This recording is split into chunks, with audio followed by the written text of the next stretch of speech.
گەرم و گەشترین سڵاوتان پێشکەش بێت بینەرانی خۆشەویستی ڕۆژهەڵات تیڤی. سەرەتا 8 مارس ڕۆژی جیهانی ژن لە هەموو ژنانی تێکۆشەر و خەباتکار بە تایبەتی ژنانی کورد و پێشمەرگە پیرۆزبایی دەکەم لە بەرنمەیەکی دیکەی گزینگەوە لەگەڵتانین.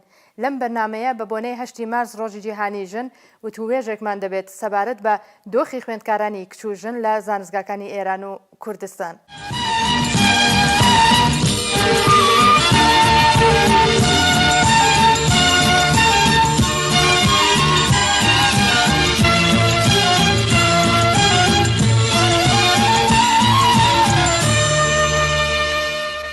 بینەرانی ئازیز، هەروەک ئاگادارن لە ماوەی ساڵانی ڕابردوو نزیک بە 60% قبول بووان لە زانستگاکان ژنان و کچان بوون. هەر بەم بۆنەوە ڕژیمی ئیسلامی ئێران لە ماوەی ساڵانی ڕابردوو چەندین گەڵاڵەی بۆ بربەستنانەوە و کنترۆڵکردنی خوێندنی کچان و ژنان لە زانستگاکان بەڕێوە بردووە. لەوانە جیاکردنەوەی ڕەگەزی، کەمکردنەوەی ڕێژەی خوێندکارانی ژن و کچ و بێبەشکردنیان لە خوێندن لە بەشێک لە ڕشتە دەرسیەکان کە ئەمە خۆی لە خۆیدا ناوەڕۆکی ئیدئۆلۆژیکی حکوومەتی ئیسلامیمان بۆ دەدەخە.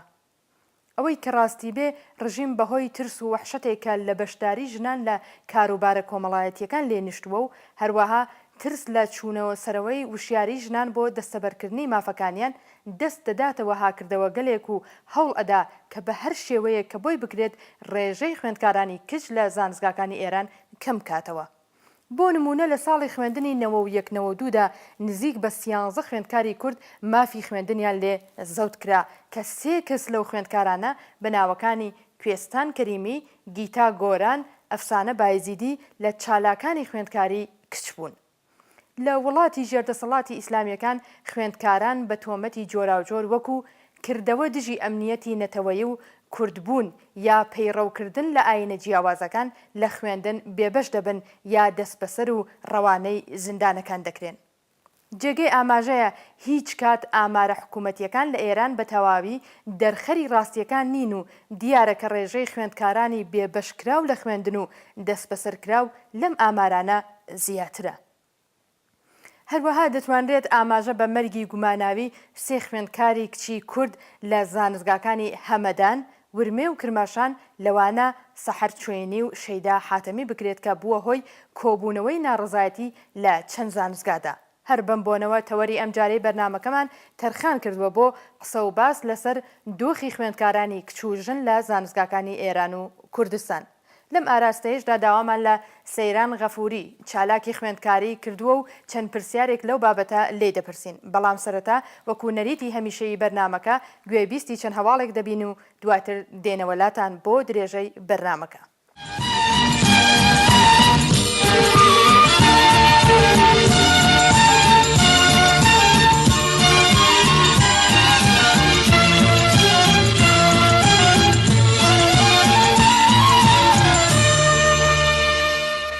لە کرماشان ڕێگری لە بەڕێوەچوونی ڕێوڕسمی کوشتنی کچە خوێندکارێکی کورد کرا.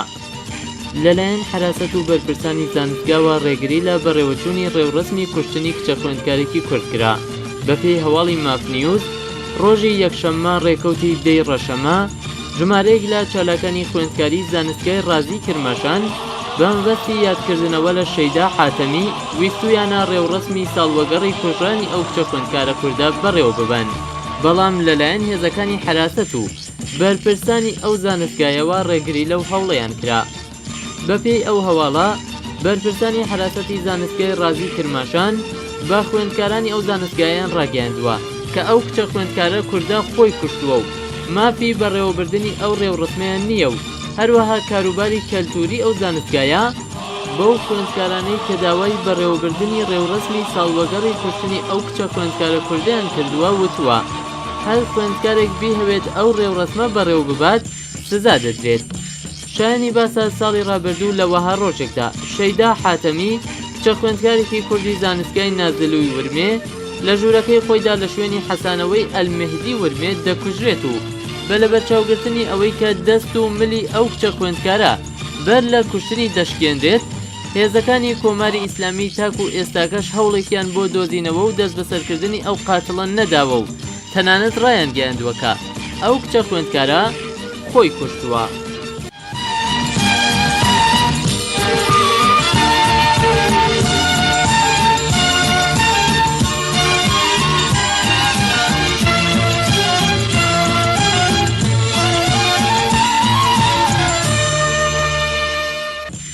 لە مەریوان ڕێگری کرا لە بەڕێوەچوونی سمیناری ڕۆڵی زمانی دایکی لە هێزر و بیرکردنەوەدا.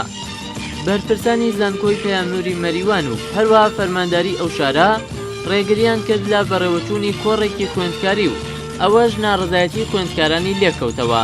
بەپێی هەواڵی گەیشتوو بە ئاسووی ڕۆژهەڵات ڕۆژی دووشەممە ڕێکەوتی 11 ڕەشەممە بڕیار بوو لە زانکۆی پەیامنووری مەریوان سمینارێک لە ژێرناوی ڕۆڵی زمانی دایکی لە هێزر و بیرکردنەوەدا بەڕێوە بچێت. بەڵام بەرپرسانی زانکۆ و هەروەها بە دخالەتکردنی فەرمانداری شاری مەریوان بەربە بەڕێوەچوونی ئەم کۆڕەگیرا. ڕێگریکردنی بەرپرسان لە بەڕێوەچوونی ئەو سمینارە لە حاڵێکدایەکە. پێشتر مۆڵەتی بەڕێوەچوونی ئەم سمینارە لەلایەن بەرپرسانی زانکۆوە درابوو، بەڵام لە دوایین ساتەکانی نزیکبوونەوە بە دەستپێکردنی کۆڕەکە بەرپرسان بە شێوەیەکی نایاسایی لێژنەی بەڕێوەبەرایەتی کۆڕەکەیان هەڵوەشاندەوە و ڕێگریان کرد لە بەڕێوەچوونی سمینارەکە. ئەو کردەوەیەی بەرپرسانی ژناڕزایەتی خوێندکارانی بەدواوە بووە. کۆمەڵێک لە خوێندکارانی ئەو زانکۆیە لە بەردەم دەفتەری بەرپرسی زانکۆ کۆبوونەوە و داوای وەڵامدانەوەی یاسایی بەرپرسانیان کرد، بەڵام ئەوان هیچ جۆرە وەڵامێکیان نەبوو. تەنیا وتویانە کە فەرمانداری ڕایگەیاندووەکە ئەبێت پێش با بەڕێوەچوونی ئەو سمینارە بگیرێت. جێگەی ئاماژەیە کە خوێندکاران باسییان لەوە کردووەکە لە ماوەی چەند ساڵی ڕابردوو ڕێگە بە هیچ چەشنە کۆبوونەوەیەکی یاسایی نادرێت و بەرپرسان هەر جارە و بە ڤیانووی جۆراوجۆر بەر بە چالاکی یاسایی خوێندکاران دەگرن. تەنانەت زۆر جاریش خوێندکاران لەلایەن ناوەندامنیەتەکانەوە گوشاریان دەخرێتە سەر و حکمی نایاساییان بەسەردا دەسەپێنن. هەر لەم پەیوەندیەدا خوێندکاران لە ناوەوەی زانستگادا ئاگاداریەکیان سەبارەت بە هەڵوەشاندنەوەی ئەو سمینارە بڵاو کردووەتەوە کە ئەمە دەقەکەیەتی. خوێندکارانی هێژە هەروەک ئاگادارن ئەمڕۆ ڕێکەوتی 11/12/1393 کاتژمێر دەی سەر لە بەیانی سمینارێک لە ژێرناوی ڕۆڵی زمانی دایکی لە هێزر و بیرکردنەوەدا بڕیار بوو بەڕێوە بچێت. ئەم کۆڕا بە بڕیاری خودی بەرپرسانی زانکۆ لە شۆرای فەرهەنگیدا پەسەند کرا، بەڵام لە دوایین ساتەکانی نزیک بە بەڕێوەچوونی کۆڕەکە لەلایەن بەرپرسانی زانکۆوە بە شێوەیەکی دوور لە یاسا بنەڕەتیەکانی چالاکیکردن لە زانکۆ بە دەستێوەردانی ناوەندە ئیداریەکانی نێوشار کە مافی ئەم جۆرە دەستێوەردانانیان لە کاروباری زانکۆدانیە بە بیانوگەلی جۆراوجۆر بەریان با بەڕێوەچوونی کۆڕەکە کرد. دیارە ئەم جۆرە هەڵسوکەوتەی ئەم ناوەندانە و هەروەها بەرپرسانی زانکۆش دوور لە یاسایە. لە ئاوەها دۆخێکدا کە بەرپرسان بە بیانوگەلی جۆراوجۆر و دەستێوەردان لە چالاکی یاساییەکانی نێوزانکۆ هەر جۆرە چالاکیەکی یاساییش ڕادەگرن، ئیتر خوێندکار مانای چییە و خوێندکاران خۆیان لەکوێ ئەم شوێنەدا پێناسە بکەن و ئەو ئەرکەی کە بەرامبەر بە خۆیان و کۆمەڵگاکەیان لە سەرشانیانە لەکوێوە بەجێگەی بگەێنن. دیارە ئێمە وەکو خوێندکارانی ئەم زانکۆیە خۆمان بە بەرپرسە زانین، بەرامبەر بەو هەڵسوکەوتەی بەرپرسانی زانکۆ و ئەم چەشنە سوکایەتیانە قبوڵ ناکەین.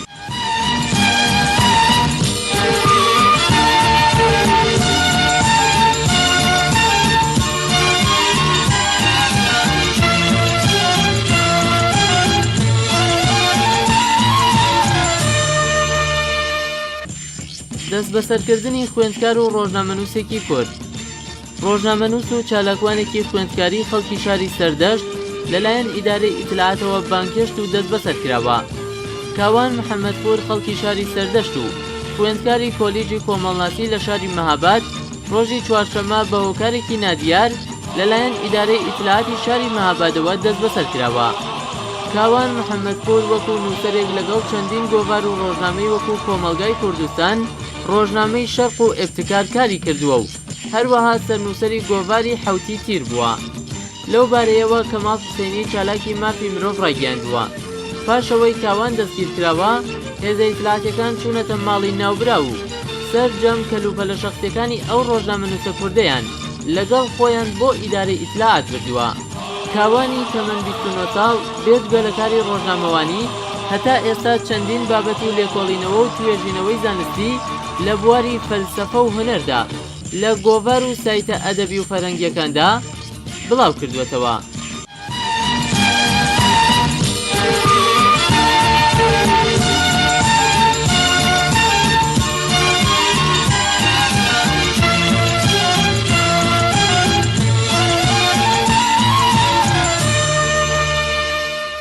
بەرزڕاگرتنی یادی شەهیدانی هەڵەبجە لەلایەن خوێندکارانی کوردی زانستگەی تەورێت. چالاکانی خوێندکاری کورد و بنکەی ئەدەبی و کولتوری زاگرۆس ڕێوەڕەسمێکیان بە بۆنەی ساڵوەگەڕی کیمیابارانی هەڵەبجە بەڕێوە برد. بەپێی هەواڵەکان، چالاکانی خوێندکاری کوردی زانستگەی تەورێز و بە هاوکاری بنکەی ئەدەبی و کولتوری کوردی زاگرۆس یەم زانستگایە ڕۆژی سێشەممە 12 ڕەشەممە بە بۆنەی 27مین ساڵوەگەڕی کیمیابارانی شاری هەڵەبجە ڕێوڕەسمێکیان بەڕێوە برد. ڕێوڕەسمەکە بەم چەشنە بەڕێوە چوو.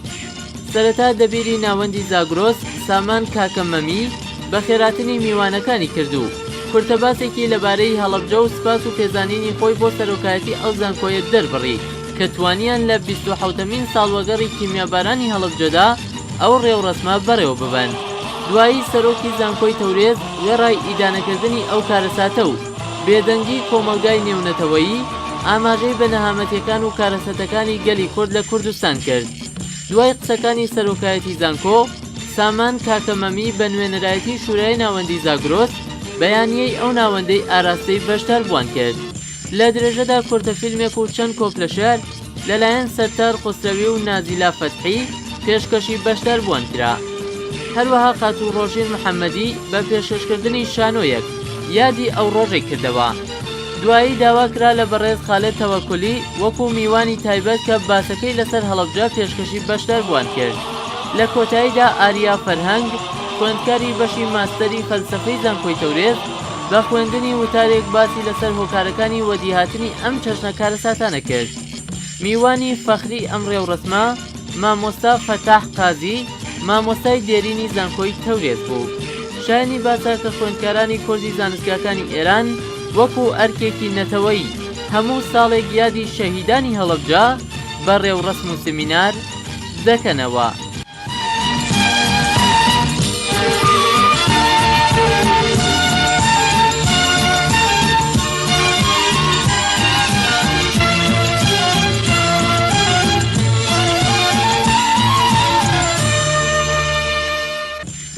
دەرکردنی کچە خوێندکارێکی کورد لە زانکۆ. کچە خوێندکارێکی کوردی خەڵکی ناوچەی شامات کە لە کۆلیجی پزیشکی شاری تەورێز سەرقاڵی خوێندن بووە، لەلایەن بەشی ئەمنی زانکۆکەوە بۆ ماوەی 1 ترم لە خوێندن بێبەشکراوە. باس بڵاوی کردوێتەوە. سیما سدیقی تەمەن 23 ساڵ و کچی ڕەزاق چەند ڕۆژ لەمەوبەر لەلایەن بەشی حراسەتی کۆلیجی پزیشکی شاری تەورێز بان کراوە و پێی وتراوە بۆ ماوەی 1 کورس ناتوانێت بێتەوە زانکۆ. بەپێی یاسایەکە لە زانکۆکانی ئێران هەیە، هەر خوێندکارێک بۆ 3 کورس ئامادەی پۆلەکان نەبێت بە شێوەی ڕاستەوخۆ بۆ هەمیشە لە خوێندن بێبەش دەبێت و لە هیچ زانکۆیەک وەرناگیرێتەوە. دەوترێت ئەو کچە کوردە پێشتر بۆ چەندین جار لەگەڵ بەشی ئەمنی ناو زانکۆ سەبارەت بە شێوازی جلوبەرگی بە کێشە هاتووە و یەک لەو کەسانەش بووەکە بە بەردەوامی باسی لە مافی ژنان و ڕۆژی هەشتی مارس کردووە.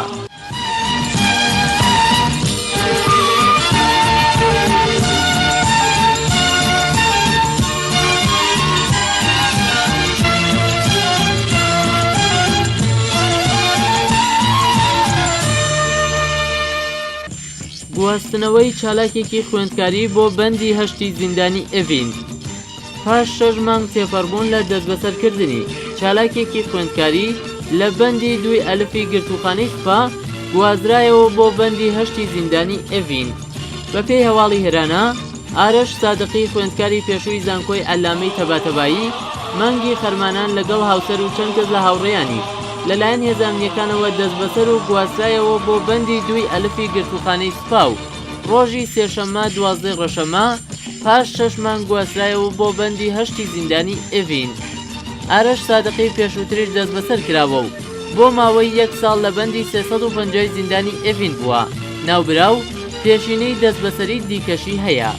جێ ئاماژەیە دایکی ئەم چالاکە خوێندکاریە لە کاتی هێرشی هێزەکان بۆ ماڵەکەیان لە یەکەم دەست بەسەربوونی ئارش سادقی تووشی سەکتە بوو گیانی لەدەستداوە.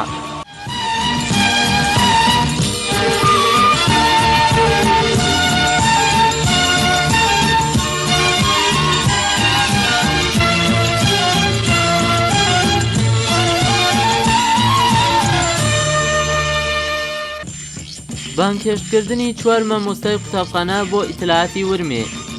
4 مامۆستا و ئەندامی بەڕێوەبەری ئەنجومەنی سەنفی مامۆستایانی ورمێ لەلایەن هێزەکانی ئیتلاعاتەوە بانکێشتکران.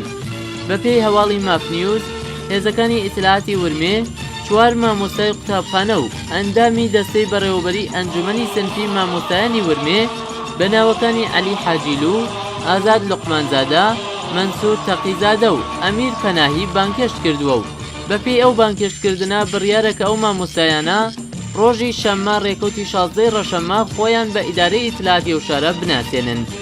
شایانی باسە پێشتریش ئیدارەی پەروەردە و ڕاهێنانی پارێزگای ورمێ هەڕەشەی لەو مامۆستایانە کردبوو کە مافی بەشداریکردنیان لە مانگرتنی ڕۆژی 10 ڕەشەمە نییە و هەروەها هێزانیەکانی کۆماری ئیسلامیش لە ساڵی 1391 تاوی هەڕەشەیان لەو ئەنجومەنە کردبوو کە بەیاننامەکەیان کە سەبارەت بە ئیعدامی فەرزاد کەمانگەر بوو هەڵوەشێننەوە. بەڵام ئەندامانی ئەنجومەنی سەنفی مامۆستایانی ورمێ خۆی لەو کارە بواردەبوو.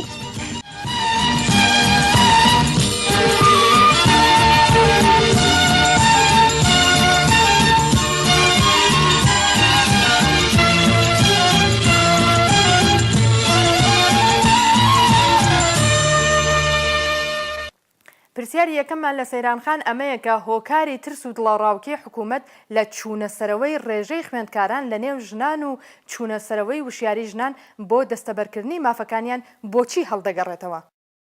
بە دڵنیاییەوە کۆماری ئیسلامی ئەوە بەباشی دەزانێت کە چوونەسەرەوەی نەتەنیا ڕێژەی زانیاری و خوێندکاری ژنان بەڵکو چوونەسەرەوەی ڕێژەی خوێندنی هەر تاکێکی کۆمەڵگا مەترسی هێنەرە بۆ ئەو ڕژیمە و لە درێژماوەدا بەگشتی چوونەسەرەوەی ڕێژەی خوێندنی ژنان بە تایبەتی ڕێژەی خوێندنی ژنی جیلی نوێی کۆمەڵگا دەتوانێت ببێتە هۆی ئەوەی کە کۆمەڵگا زانیاری لەسەر مافەکانی زۆرتر بێ و لە ئاکامیشدا ئەو ڕژیمە ڕوبەڕووی ناڕەزایەتیەکی کچانی خوێندکاری پێگەیشتووە کە هەموو کۆمەڵگایان لەگەڵ خۆیان هاودەنگ کردووە دەبێتەوە. کچان و ژنانی هەر کۆمەڵگایەک بە تەواوەتی کاریگەریان لەسەر منداڵانیان چ لە ناو بنەماڵە و چ لە کۆمەڵگادا هەیە و لە ئەگەری نەخوێندەواربوونی کچان کە دەبنە دایکانی داهاتوو منداڵەکانیشیان کاریگەری لەو بارودۆخە دەگرن و لە داهاتوودا ئەندامانی ئەو کۆمەڵگایە ڕێژەی خوێندن و زانیاریان لە ئاستێکی خوارەوە دەبێت.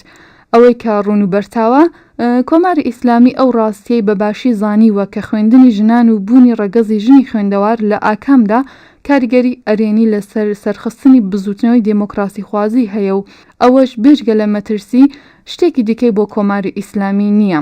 کچانی خوێندەواری ئەمڕۆ لە داهاتوودا دایکانێکی خوێندەوار و تێگەیشتون و دەرسی مرۆڤایەتی و ئازادی بە منداڵانیان دەدەن و ئەوەیە کە کۆماری ئیسلامی ترسی لێی هەیە بە هەر شێوەیەکیش کە بتوانێت و لە ژێر چەتری یاسا و کەلتوری دواکەوتوی ئاینیدا هەوڵەکانی خۆی لە پێناوی دەستەبەرکردنی پیلانەکانی دەخاتە گەڕ. حکوومەت جگە لە بربەسنانەوە بۆ خوێندنی باڵا لەلایەن ژنان و کچانەوە بۆتە هۆی پەرەسەندنی بیرێک کە نایەوێ خوێندەوارانی ژن لە ئیدارە حکوومەتیەکانە دابمەرزێن. ئایا ئەمە بربەستێک نییە بۆ سربەخۆیی ئابووری ژنان و بەرگری لە بەشداریان لە کاروبارە کۆمەڵایەتیەکان؟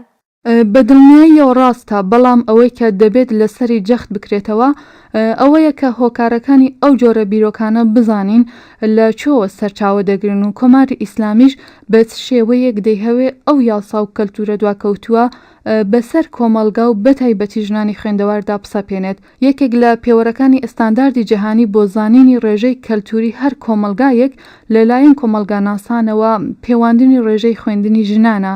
ڕژیمی ئێران بە وشیارێکی تەواوەوە بەرگری لە درێژەدان بە خوێندنی کچان دەکات. کۆماری ئیسلامی لە کەرەستەکانی ئاین و کەلتور و یاسا لە پێناوی بەرەوپێشبردننی ئامانجەکانی بەباشی کەڵک وەردەگرێت، نەک تەنیا لە شوێنی کاری ژنانێک کە خوێندنیان تەواو کردووە، بەڵکو تەنانەت هەوڵی خۆی دەدا کە لە زانستگاکانیش گەڵاڵەیەک بە نێوی 3 ڕۆژ بۆ پیاوان و 3 ڕۆژ بۆ ژنان جێبەجێ بکات و ڕەگەزی کچان و کوڕانی خوێندکار لە یەک جا بکاتەوە. ئەوەش بەو شێوەیەکە بۆ نمونە 3 ڕۆژ لە هەفتەدا کوڕان لە زانستگا بخوێن و 3 ڕۆژیش کچان بن و بەو شێوەیە لە یەکیان جا بکاتەوە نەهێڵەکە کچ و کوڕ بەیەکەوە لە دانیشگاکان بەیەکەوە بخوێن و تێکەڵ بن.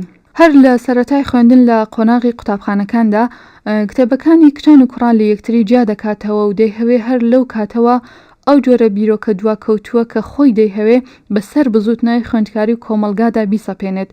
بێکاری شاراوەش دەتوانێت یەکێک لە هۆکارەکانی هەڵاواردنی کچانی تەواو لە خوێندن بێت. ئەوەش بەو شێوەیە کە کاری تایبەت بەو کچ و ژنانەی کە لەو بوارەدا خوێندویانە و شارەزاییان هەیە بۆیان پەیدا نابێت و بەناتا ڕوودەکەنە کارێک کە شارەزاییان تێدانیە و بەو جۆرە کارانش بێکاری شاراوە دەڵێن کە بە زۆری ڕوبەڕووی کچانی خوێندکار دەبێتەوە.